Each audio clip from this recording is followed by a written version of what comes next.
Selamat datang kembali di channel kami. Semoga kalian sehat-sehat ya. Mari kita bercerita.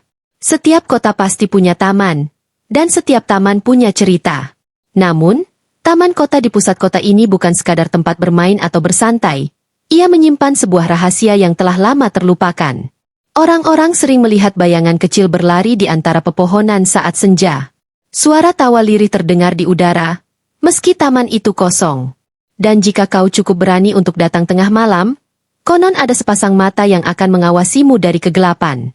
Dika, Gilang, dan Rina mengira itu hanya mitos. Sampai suatu malam, mereka melihatnya sendiri. Sosok seorang gadis kecil dengan wajah pucat, berdiri di bawah pohon besar. Ia tidak berbicara, tidak bergerak, hanya menatap mereka, dan tersenyum. Mereka pikir pertemuan itu hanya sekadar kejadian menyeramkan. Tapi mereka salah. Karena ketika mereka mencoba melupakan, taman itu terus memanggil mereka. Ada sesuatu yang belum selesai. Ada rahasia yang ingin terungkap. Dan mereka tidak bisa berpaling lagi. Sebelum kita mulai, mari kita mengobrol sebentar di kolom komentar. Kami ingin tahu apa yang kamu pikirkan tentang cerita ini. Dan jangan ragu untuk tinggalkan komentar. Walaupun hanya sekedar menuliskan asal kotamu dan bagikan pengalaman, atau cerita yang pernah kamu dengar di kolom komentar, atau ide-ide konten yang menarik dan mistis yang ingin kamu ketahui lebih dalam. Di tengah kota yang ramai, ada sebuah taman yang dulunya selalu dipenuhi oleh anak-anak bermain, pasangan berjalan bergandengan, dan para lansia menikmati sore. Namun, sejak beberapa tahun terakhir, taman itu mulai sepi. Banyak orang yang berbisik tentang sosok yang sering terlihat berdiri di bawah pohon besar di tengah taman. Sosok itu selalu ada saat senja tiba. Tapi ketika didekati, ia menghilang begitu saja. Suatu malam, Dika dan teman-temannya yang penasaran memutuskan untuk menyelidiki taman itu. Mereka datang setelah matahari terbenam, membawa senter dan ponsel untuk merekam. Angin malam bertiup lembut, membawa suara gesekan dedaunan yang terdengar seperti bisikan. Gilang, salah satu dari mereka, mencoba memberanikan diri berbicara. Aku masih gak percaya kalau ada yang aneh di sini. Mungkin itu cuma bayangan atau imajinasi orang-orang. Tapi Rina, satu-satunya perempuan di kelompok mereka, menggeleng. Aku dengar cerita dari nenekku. Katanya dulu ada seorang gadis kecil yang sering bermain di taman ini, tapi dia hilang dan tak pernah ditemukan. Sejak itu, sosoknya sering muncul di sekitar pohon besar. Dika menelan ludah. Kalau memang ada, kenapa gak ada yang pernah lihat dengan jelas? Baru saja ia selesai bicara, angin bertiup lebih kencang, membuat ranting-ranting pohon bergoyang keras. Dari kejauhan, terdengar suara langkah kaki yang mendekat. Mereka semua menyalakan senter dan menyorotkan cahaya ke arah sumber suara. Tapi tidak ada siapapun di sana. Jangan bercanda, Gilang. Kamu yang bikin suara itu, kan? Gilang menggeleng cepat. Bukan aku. Aku juga dengar itu. Suasana makin mencekam.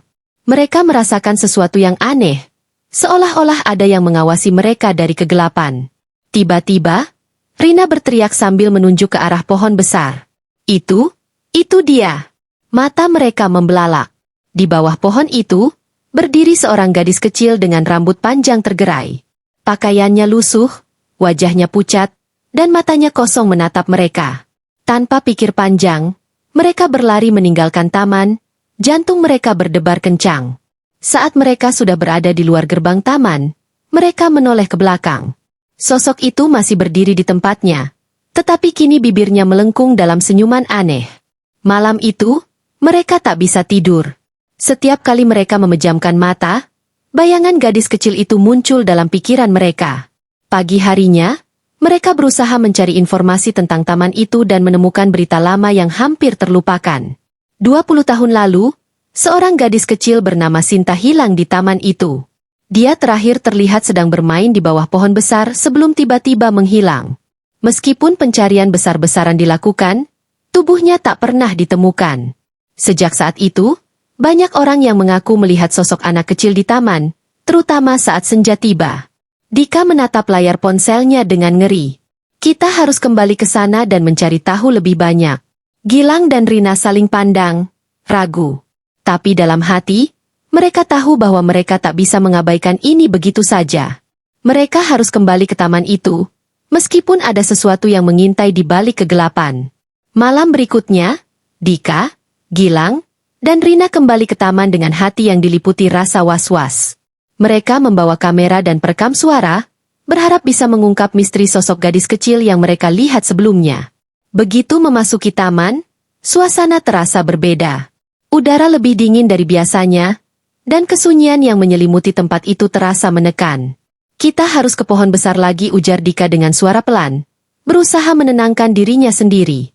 Mereka berjalan perlahan menuju pohon besar di tengah taman. Langkah mereka terhenti ketika angin bertiup kencang, menggoyangkan ranting-ranting pohon dengan suara gemerisik yang menyeramkan. Gilang menggenggam perekam suara erat-erat. Ia menekan tombol rekam dan mulai bertanya dengan suara bergetar. Siapapun yang ada di sini, bisakah kau memberi tanda bahwa kau mendengar kami? Hening. Tidak ada jawaban. Rina mencoba memberanikan diri berbicara. Sinta, kalau kau ada di sini, kami ingin membantu. Tiba-tiba, udara di sekitar mereka menjadi lebih dingin. Kamera yang dipegang Dika bergetar seolah terkena gangguan. Sementara perekam suara Gilang mengeluarkan suara statis yang aneh. Gilang menelan ludah. Aku rasa kita tidak sendirian. Saat itu juga, dari balik pohon besar, muncul suara langkah kaki kecil. Mereka semua menahan napas. Perlahan, sosok gadis kecil itu muncul kembali. Kali ini, ia lebih jelas. Rambut panjangnya tergerai kusut. Matanya menatap mereka dengan tatapan kosong. Dika berusaha menenangkan dirinya dan berbicara dengan suara gemetar. Sinta, apa yang terjadi padamu? Sosok itu diam sejenak, lalu perlahan mengangkat tangannya, menunjuk ke arah taman bermain yang sudah lama terbengkalai. Mereka bertiga saling pandang, lalu dengan hati-hati melangkah menuju tempat yang ditunjukkan. Taman bermain itu dipenuhi ayunan yang berkarat dan perosotan yang catnya sudah mengelupas. Di salah satu sudutnya, mereka melihat sesuatu yang terkubur setengah di tanah. Sebuah boneka usang yang tertimbun tanah dan dedaunan. Rina mengambil boneka itu dengan hati-hati, lalu menatap ke arah pohon besar. Sosok Sinta masih berdiri di sana, tapi kini ekspresinya berubah. Ada kesedihan di matanya. Apakah ini milikmu? Tanya Rina sambil mengangkat boneka itu. Saat itu juga, angin kembali berhembus kencang. Sosok Sinta mulai menghilang perlahan, tetapi sebelum benar-benar lenyap, terdengar suara pelan, hampir seperti bisikan. Terima kasih. Kemudian, taman kembali sunyi. Angin berhenti berhembus, dan udara dingin yang menyelimuti mereka perlahan menghilang. Dika, Gilang, dan Rina saling pandang dengan perasaan campur aduk. Mereka tidak tahu pasti apa yang baru saja terjadi, tapi satu hal yang mereka sadari, Sinta akhirnya bisa tenang. Sejak malam itu, taman kota tidak lagi terasa angker.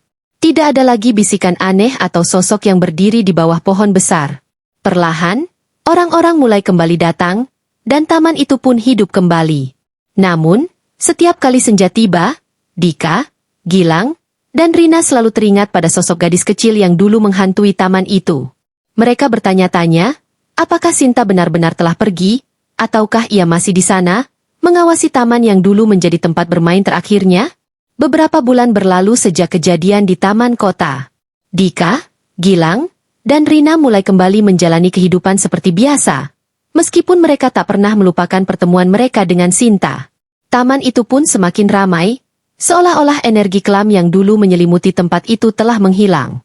Namun, pada suatu malam, Rina menerima pesan aneh di ponselnya. Tidak ada nama pengirim. Hanya satu kalimat yang membuat darahnya membeku. Tolong ak. Jantung Rina berdegup kencang. Ia segera menghubungi Dika dan Gilang untuk memberitahu mereka tentang pesan itu. Awalnya, mereka mengira itu hanya lelucon. Tetapi ketika Gilang memeriksa perekam suara yang mereka gunakan malam itu, ia menemukan sesuatu yang mengerikan. Saat mereka memutar rekaman dari malam ketika mereka terakhir bertemu Sinta, suara statis terdengar, tetapi di tengah-tengahnya ada suara lemah. Hampir seperti bisikan. Belum selesai. Ketiganya saling pandang dengan wajah pucat.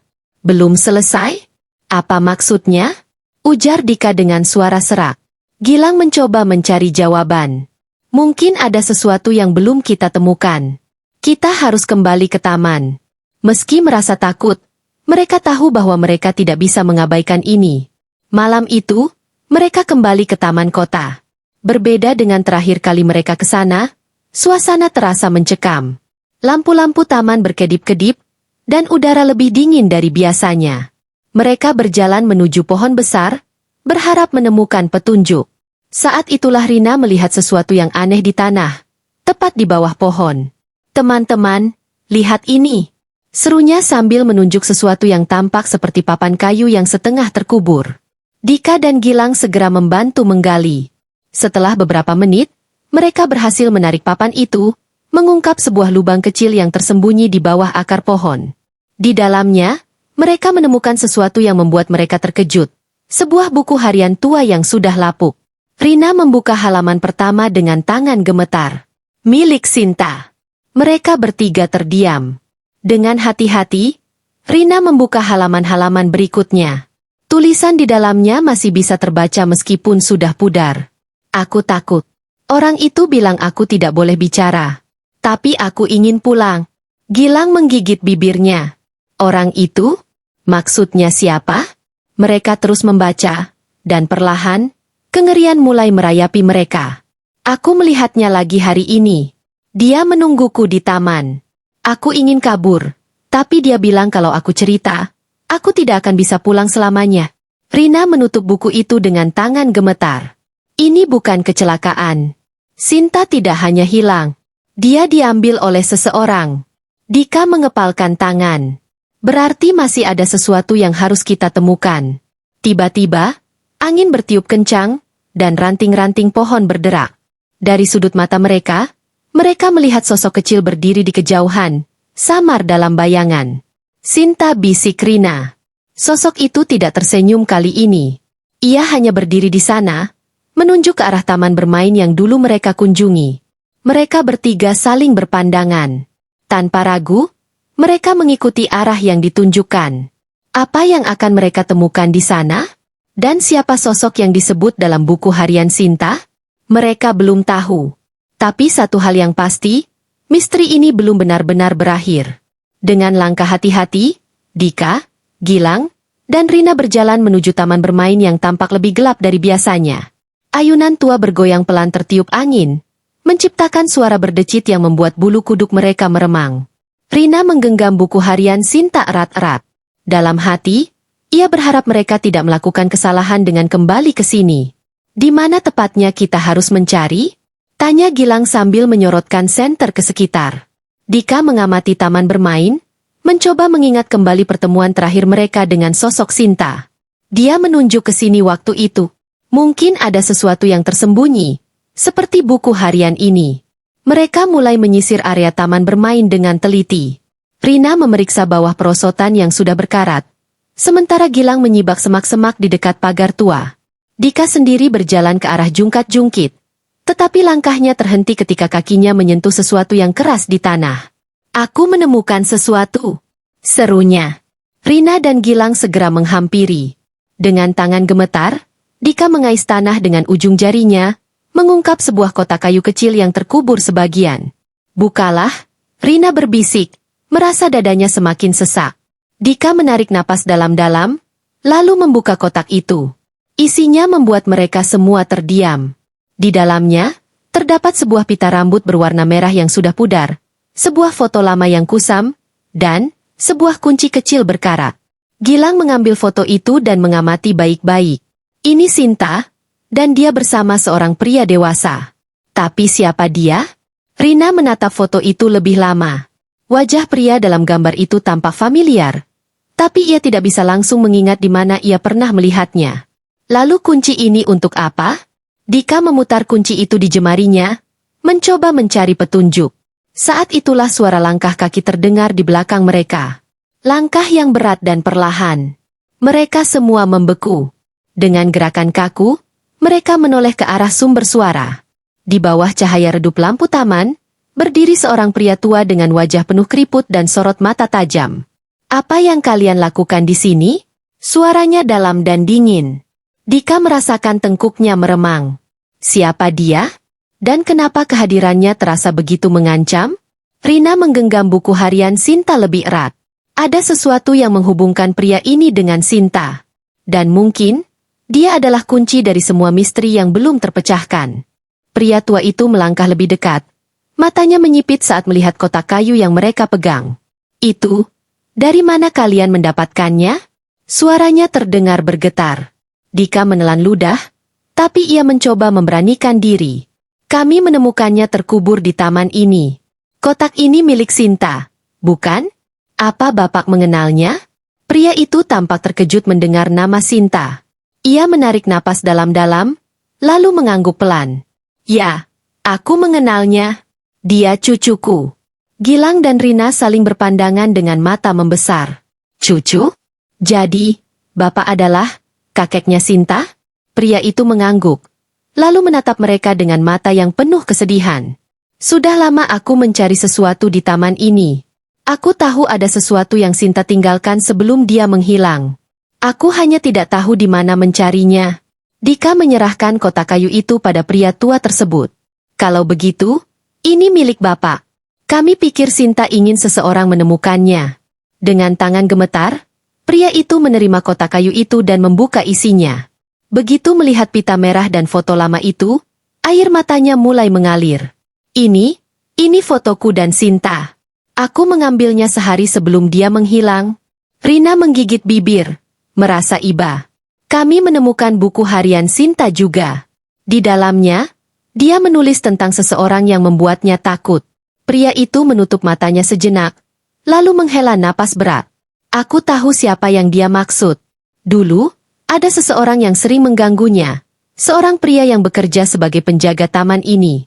Aku pernah melaporkannya, tapi tak ada bukti. Dan ketika Sinta menghilang, aku selalu merasa bersalah karena tidak bisa melindunginya. Hening menyelimuti mereka. Dika, Gilang, dan Rina kini mengerti bahwa misteri ini bukan hanya tentang arwah penasaran, tetapi tentang seorang kakek yang kehilangan orang yang paling ia cintai. Namun, saat itu juga, angin bertiup pelan, membawa kehangatan yang berbeda dari sebelumnya. Dari sudut mata mereka melihat bayangan kecil berdiri di bawah pohon besar. Kali ini, wajah Sinta terlihat lebih damai, tidak lagi penuh kesedihan. Dia tersenyum. Lalu perlahan, sosoknya memudar, menghilang dalam angin malam. Rina menyeka air matanya, menyadari sesuatu. Sinta akhirnya bisa tenang sekarang. Pria tua itu menatap langit dengan mata berkaca-kaca, lalu tersenyum tipis.